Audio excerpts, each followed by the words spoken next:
That very night, Belshazzar, king of the Babylonians, was slain, and Darius the Mede took over the kingdom at the age of 62.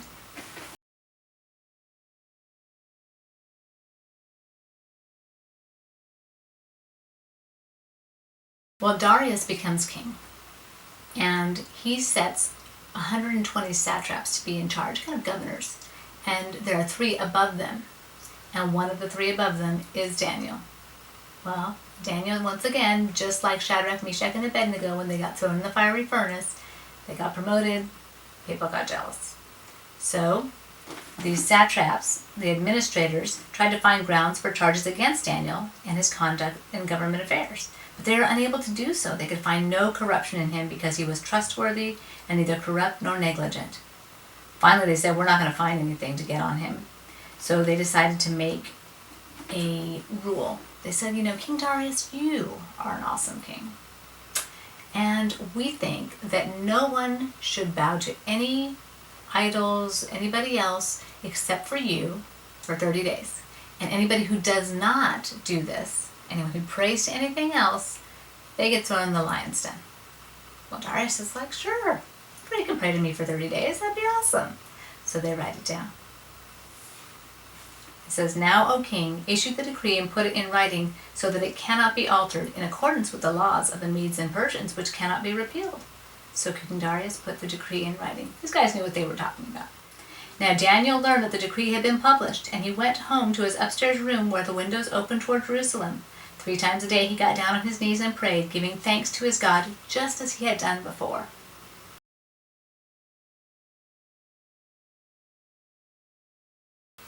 Then these men went as a group and found Daniel praying and asking God for help. So they went to the king and said, hey, King Darius, you just put out this decree and your bud Daniel over there just blew you off.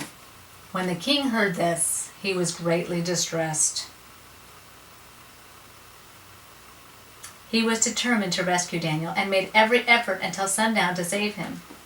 And then the men went as a group to the king and said, remember, O king, that according to the laws of the Medes and Persians, no decree or edict that the king issues can be changed.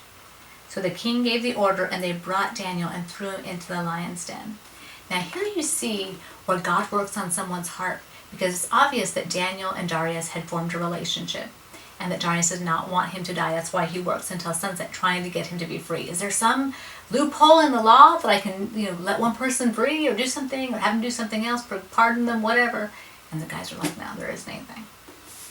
So this is where we start to see the fruit of Daniel's ministry.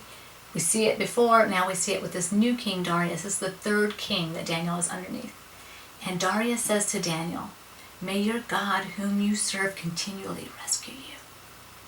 How awesome is that? A stone was brought and placed over the mouth of the den, and the king sealed it with his own signet ring and with the rings of his nobles, so Daniel's situation might not be changed. Then the king returned to his palace and spent the night without eating and without any entertainment being brought to him, and he could not sleep. Again, the movie Daniel does a really good job. The Book of Daniel is the name of the movie. And I have a link to it. You can watch the whole thing. It shows there, and I never realized this, that King Darius was up all night worrying about his friend.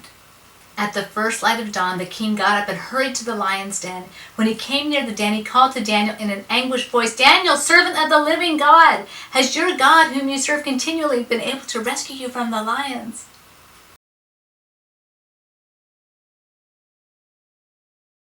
Daniel answered, O king, live forever. My God sent his angel, and he shut the mouths of the lions. They have not hurt me because I was found innocent in his sight, nor have I ever done anything wrong before you, O king. The king was overjoyed and gave orders to lift Daniel out of the den. And when Daniel was lifted from the den, no wound was found on him because he had trusted in his God.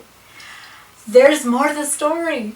I'm not going to tell you. Pull out your Bible and go to chapter 6 and read the story for yourself and see what happens after this, because some more stuff happens.